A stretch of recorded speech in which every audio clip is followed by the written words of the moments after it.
Welcome to the Defense and Aerospace Report. I'm Vago Muradian here at the Association of the United States Army's annual meeting, the biggest gathering of Army leaders from around the world to talk about the service's future, its strategy, budgets, and technology, and all the industries that serve the world's greatest Army. Our coverage here is sponsored by Bell, a Textron Company, Elbit Systems of America, L3 Technologies, Leonardo DRS, and Safran, and we're honored to have with us my friend Raanan Horowitz, the President and CEO of Elbit Systems of America. Raanan, it was great seeing you at AFA and great seeing you here. Good morning, Vago. It's great to be here and great to be at AUSA again. It is. You're the first, as has become our custom, the very first interview of the show, so you'll help set the tone a little bit. Quite an honor. What are the priorities? The Army's got a lot of money, it's spending it, it's trying to spend it fast, but try to spend it wisely. Everybody, this is the biggest show in at least half a decade, I think, since 2012, it's the largest, all the floor space is taken. Talk to us a little bit about what your priority efforts here are. Vago, as you know, we have a pretty broad portfolio, so I would say priority number one is everything to do with situational awareness inside a combat vehicle for dismounted soldier on the ground, and of course protection. As you know, we're completing the acquisition of IMI with the active protection system. We have other systems that are relevant for that, and of course sensors. Our Envision, which we showed before, has been tested on a Striker and now is integrated with the rest of the systems. In the airborne portfolio, in helicopters, as you know, we're one of the world leader in helmet-mounted display systems. We are moving into integrated complete sensor suite for helicopters, which basically converges capabilities in sensing, missile warning systems, aircraft protection, and so forth. That's a big focus of ours, of course, on the existing platforms, Apache, Black Hawk, Chinook, but also looking forward to the FVL. We look at munitions. Right behind me, we have a Sky Striker, which is a loitering munition. We see this as an emerging requirement to be able to address precision targeting across the horizon with a loitering munition. So that's a big focus, which is, of course, on top of our laser seekers family, which is on the Griffin, laser JDAM, laser SDB, and others. So quite a broad set of interest here in AUSA this year. There is concern, and we talked a little bit about it, about the budget picture, which is going to be strong in 19, maybe not as strong, flattening out certainly in 20, if not going down, although there are some people who hold out hope that those kind of strong increases are going to continue in the future. As you look at your strategic plan, looking out not just 1 year, but 2 years and 5 years, how do you see the budget picture evolving for Army systems in particular? There is a concern that the focus is going to go to air and sea systems and a little bit less toward land systems. How do you guys project that, and how is it shaping your investment?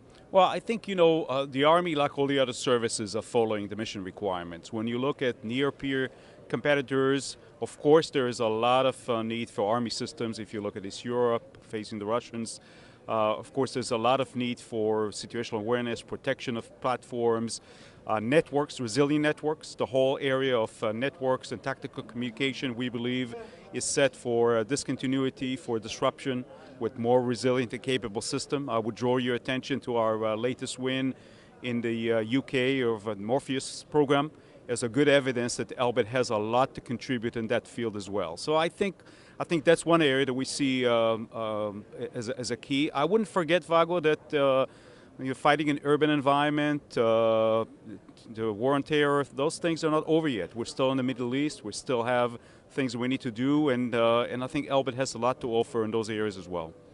You guys, for the Israel military, produce a lot of the battle command networks that are integrated across services. That's a very, very big priority. General Perkins was one of the first in the Army to talk about multi-domain battle, multi-domain command and control. We've heard General Goldfein as one of his signature priorities as Chief of Staff of the United States Air Force, and that's been adopted by each of the services. What role do you think Elbit can play in that space, given that you guys organically as one company have these expertise both in the air, land, and sea command and control?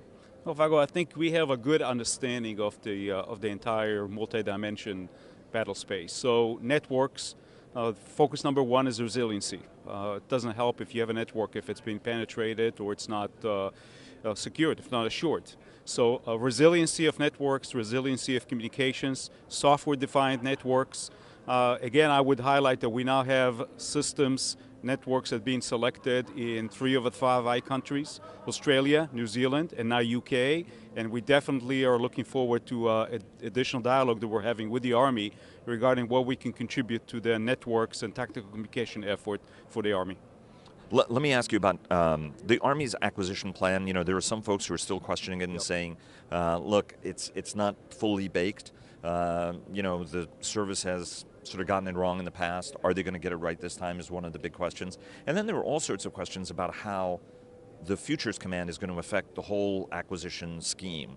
And a lot of questions about that. Does the Army organization, does Dr. Jetty's organization maintain the power in that relationship, or does it shift to Futures Command? As somebody who's doing business with the Army, how do you see this? You know, has the Army been clear enough about its priorities?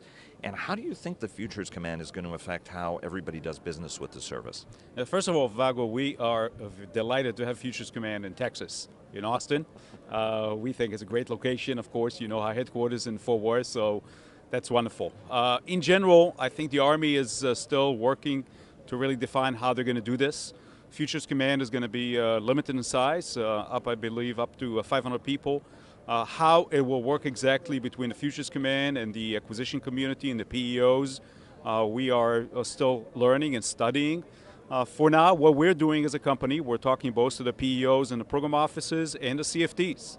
And looking forward in the next few months, hopefully to get more clarity on the direction, how the requirements process will flow, and how can we work with that. We are excited to learn that Futures Command will put maybe a lab or an innovation center where we believe we'll be able to interface with new ideas and maybe short circuit some of the time it takes right now from requirements to fielding. I believe this is what the Army is trying to do. And I support that, of course. I think that when you look at some of our peer competitors, the time from requirements and idea to market is much shorter than ours. This is where we need to go, and we stand to support the Army in that. And do you think they've been clear enough about their priorities? You know, is it as crystal clear and sensible from your standpoint, the plan that they've put forward, or the plans at least they put forward for their main modernization efforts? I think more clarity is needed, Vago. I mean, the honest truth is we're working with the Army on the different plans. We think that, that more clarity is needed. I would just highlight the Army is coming off a period where they didn't do a lot of modernization. So they have a big gap to cover, both on readiness and modernization. So it's not an easy task to prioritize.